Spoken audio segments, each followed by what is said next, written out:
Hey, I'm Willie from the Zombie Star, and this week in comics, we're going over books that released earlier this week. We're going over some books from Marvel and one follow-up issue that we actually covered from last week, and just really excited about that book. It's totally blowing me away. So let's go ahead and begin. For Marvel this week, we saw the release of Spider-Man Spider Shadow, issue number 4. This is the What If issues, or the What If series that I've just been going on about for Spider-Man fans, Venom fans. If you're a fan of that time period where Peter Parker was in possession of the symbiote suit, this is a really great story to read, especially if you love alternative takes or just alternative timelines to just classic events in the Marvel universe. Here we see that time period where Peter comes into contact and is overcome by the symbiote suit and really succumbs to his own natural darker tendencies.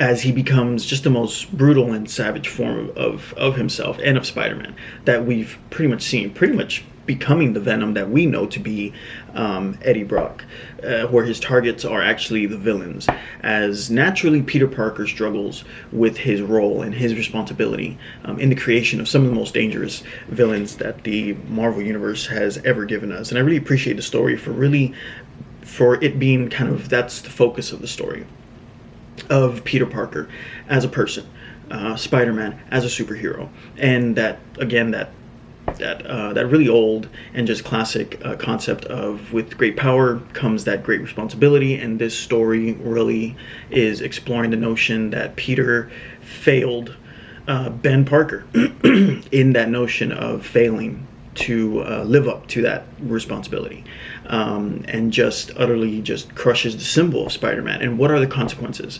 of that?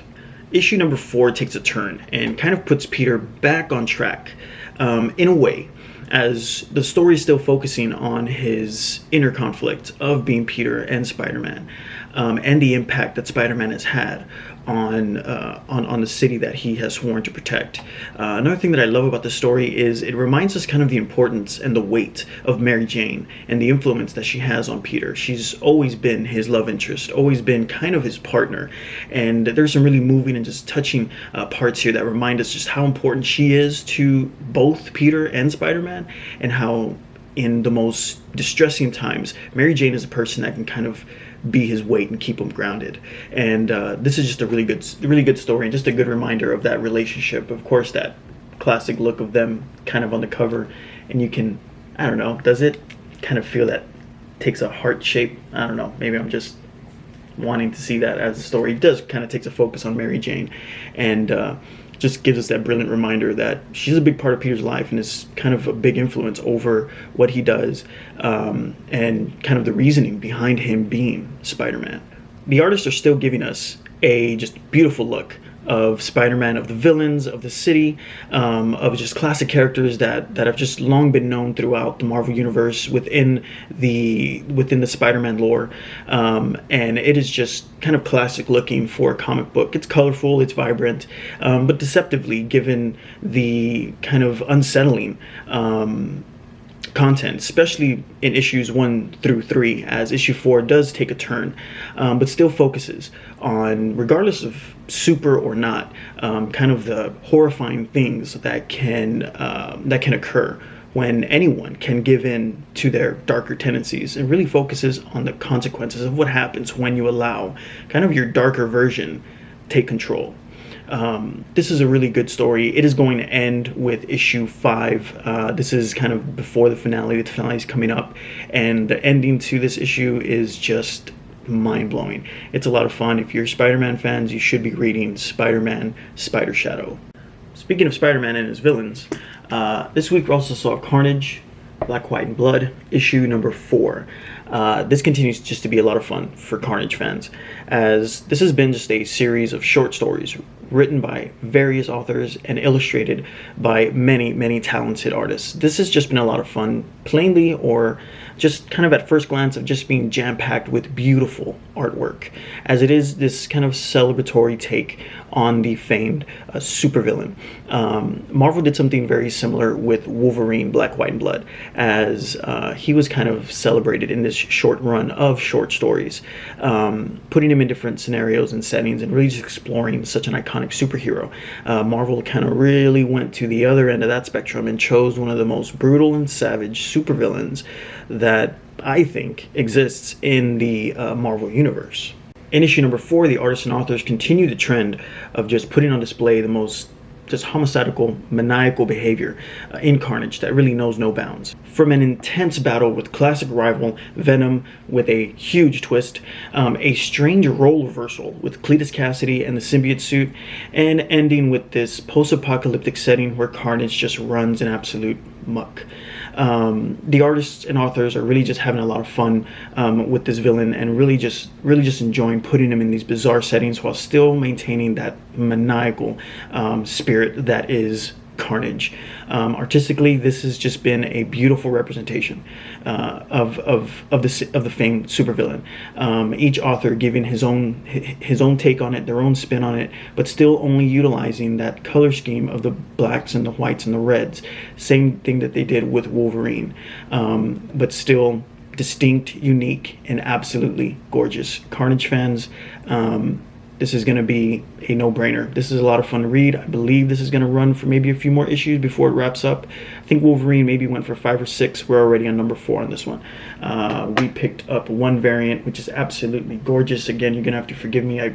There's so many authors attached to this and so many artists, but this is, I mean, it's kind of calling on that Patrick Gleason, right?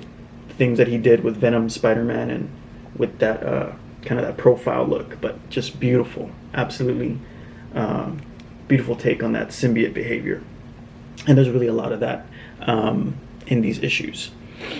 Carnage, Black, White, and Blood, issue number 4. I'm really loving this. Follow up from last week, we picked up book 1 of The Nice House on the Lake. This is not a reprint. This is a second printing of book 1, and I'm kind of happy I picked it up. Kind of happy that I'm reading from book 1 now, even though I did read book 2 first. I'm gonna have to recommend that you read this in sequential order, as book 1 is really a foundation setting issue for a very unique take on a apocalyptic event that occurs.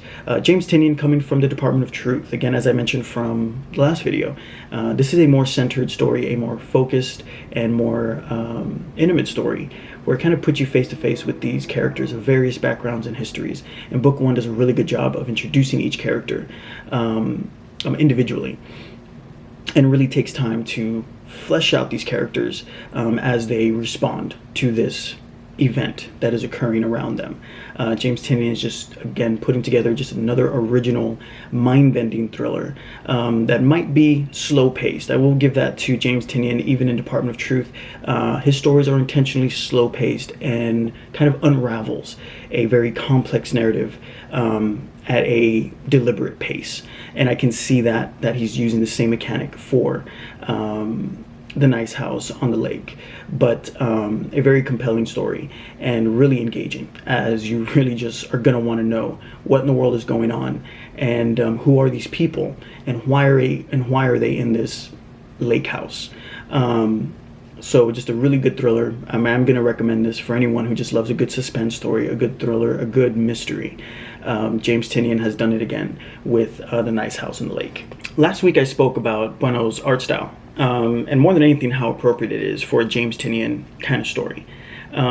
Keeping in with some same elements that I think James Tynion likes to use for his stories is deliberate distortion in the artwork, but this is Bueno's really style of it, and it is very distinct from anything that's happening over at Department of Truth.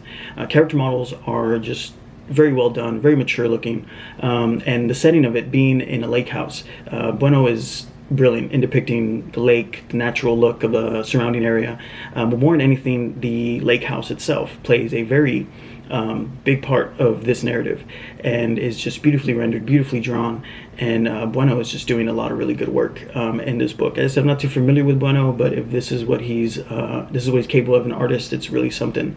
It's really something to enjoy. This is going to be a very well-rounded book. It's a really good story coming from James Tinian. Bueno is doing really good work as an artist, and I am really enjoying this. This is going to be another really hard recommendation, not just because of the artists and authors attached to it, but even because of DC Black Label is just putting out some really genuine and original work that I am really enjoying. This is the second printing of book 1. This came out a while back. Last week we talked about book 2 a bit, but just wanted to follow up. This story is a roller coaster ride. I really can't wait for issue or book 3. Just a little thing with the second printing. I mean, that artwork is really amazing. Do not know if Bueno did the art cover. This looks different than the artwork inside, but for some reason this has that tattered, weathered effect to it. It's not damaged. This is the way the cover was made, and you can see even has torn corners and revealing like a bit of the book. No, I think it's just on this side. Yeah, so I don't know what that's all about, but just lets you know that this story is very unpredictable, and it's a lot of fun to read. Really recommend it. You guys would enjoy this one. That's all we have for this week. For this week in comics, I'm doing pretty good with my reading. I feel like I'm starting to catch up. Maybe catching up to some of you content creators that are able to do this on a weekly basis on time and keep a schedule. Props to you guys. I read a lot, so I just really try to go over stuff that is really just standing out, stuff that I'm really enjoying. So next week we'll hope to do this again on whatever's coming out next week. I don't really know, but I'll see you guys then. Thanks for watching. Don't forget to visit the Zombie Star website, and I'll see you guys later.